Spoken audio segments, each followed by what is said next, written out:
باشه. شما سلام علیکم. شما سلامتی خوب. ما چهره زیبای شما را این آرایش زیبای شما را استاد در آمده دیده برابر دیدیم. فکر کردیم که ما در تاجیکستان هستیم. سلامت باشید. حس می شود که یک نقطه زیبای تاجیکستان در امریکا است و همه این هم استاد ما حس میکنیم که شرافت شما است. مهنت شما است. باشه این تو منم بود. از نام گروه ما یکم اکا نعمت سلام علیکم همچون راهبر گروه ایجادی ما.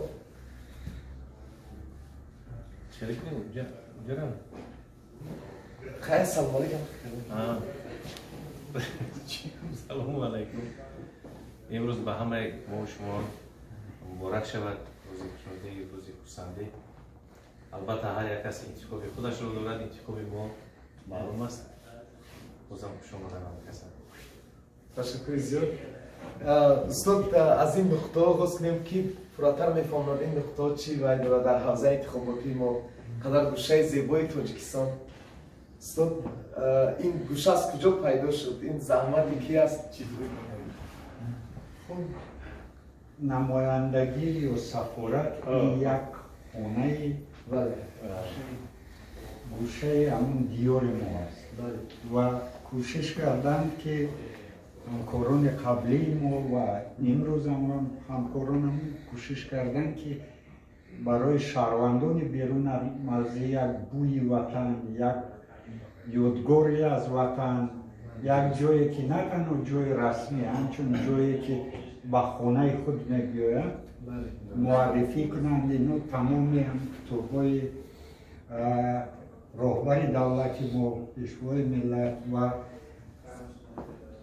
همچنین تاجیکان قاموس ملی ما، میراث گذشتگان ما، میراث موسیقی ما، میراث تاریخی ما و البته به دایره و به دوتار و به روبو ملت ما را تصور کردن غیر امکان است و مهمتر از همه عکسایی که در اینجا کشیده هایی که هستن اینا منطقه تاجیکستان و همواره نقاش تاجیک مقیم امریکا است. یعنی خوشوقت. از این طرف ثبت کنید خواهش میکنم. من از چادرهای دستی زنهای هنرمند تاجیکستان در اتاقهای کاری اینجا آویخته شده است که چقدر زیب و زینتی خوب میبخشد و فکر میکنم هر نفری که اینجا میآید وی خود رو در فضای تاجیکستان حس میکنم. پرچم تاجیکستان من باز از سنگ‌های قیمت‌بهای تاجیکستان در اینجا نقش و نگارها هست و خود این نقطه انتخاباتی هم بینید چقدر زیبا مثل تاجیکستان با نشان ملی. ممکن است اتاق هم ثبت کنیم چقدر زمانوی هم باشد با میز و کرسی های راحت، اما باز در اینجا هم با تمام نقش و نگارها با عکس های پیشوای معظم تاجیکستان محترم جناب عالی محترم امام علی رحمان در اینجا جا گرفتن که هر نفری که اینجا می آید او خود را در تاجیکستان حس می‌کند. حتی قالین های تاجیکستان در میاد. من باز اینجا هم زردوزی و اگر یک نظر این طرف کنیم اگر از دور فقط دسترخوان تاجیکی، چاینک و پیاله تاجیکستان و ناز و نعمت تاجیکستان. چطوری که استاد محمد امینov گفتند در اینجا کارهای اصلا نقاش تاجیک مقیم امریکا است. هنرهای دستی رسامی او در اینجا جای یافتند و این طرف باز می‌بینیم دیگر کتاب‌ها رو.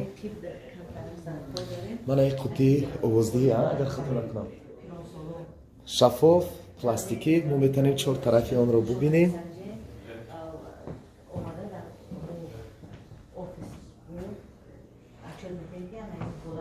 کتاب‌های که مؤلف худи ҷаноби олии муҳтарам эмомалӣ раҳмон ҳастанд. Ҳамаи ин китобҳо дар ин ҷо ҷой ёфтаанд. Китоб аз устод Абу Абдуллоҳи Рудакӣ, Тоҷикистон. тамоми китобҳое ки ҷаноби олӣ ҳаққи муаллифӣ доранд дар ин ҷо ҷои худро гирифтанд ва ҳунарҳои дастии мардуми тоҷикро мебинед. ин ҳам бошад як гӯшаи махсус дар созмони милали муттаҳид дар намояндагии тоҷикистон дар амрико. анам хел гӯшае ҳаст ки на танҳо барои мардуми тоҷикистон, ҳар нафаре ки мехоҳад дар бораи тоҷикистон, дар бораи ин ватан, дар бораи ин миллат маълумоте пайдо кунад, вақте ки дохили ин бино мешавад, дохили ин дафтари корӣ мешавад, ӯ аллакай ҳама чизро дар бораи тоҷикистон медонад, мефаҳмад ва ошно мешавад. хуб, номзадҳое ки ба интихоботи навбатии президентӣ эълон шуданд, пешниҳод шуданд ва ҳар нафар инҷо метавонад ки озодона омада президенти ояндаи худро интихоб кунад, овоз диҳад.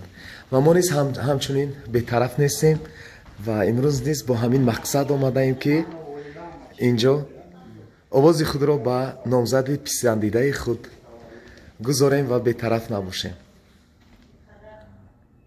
ҳама манзарае ки шумо дар ин ҷо мебинед, чӣ тавре ки устод Муҳаммад Аминов гуфтанд, ҳамаи инҳо бо ороиши махсус рассомони тоҷик, ҳунармандони тоҷик дар ин ҷо сохта, офарида шуда ва ҷо гирифтаанд.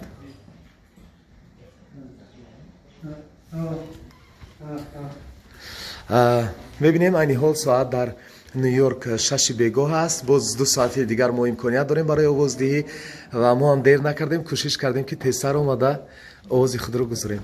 дӯстони азиз, боз суҳбат мекунем. ташаккур ба ҳамаи шумо.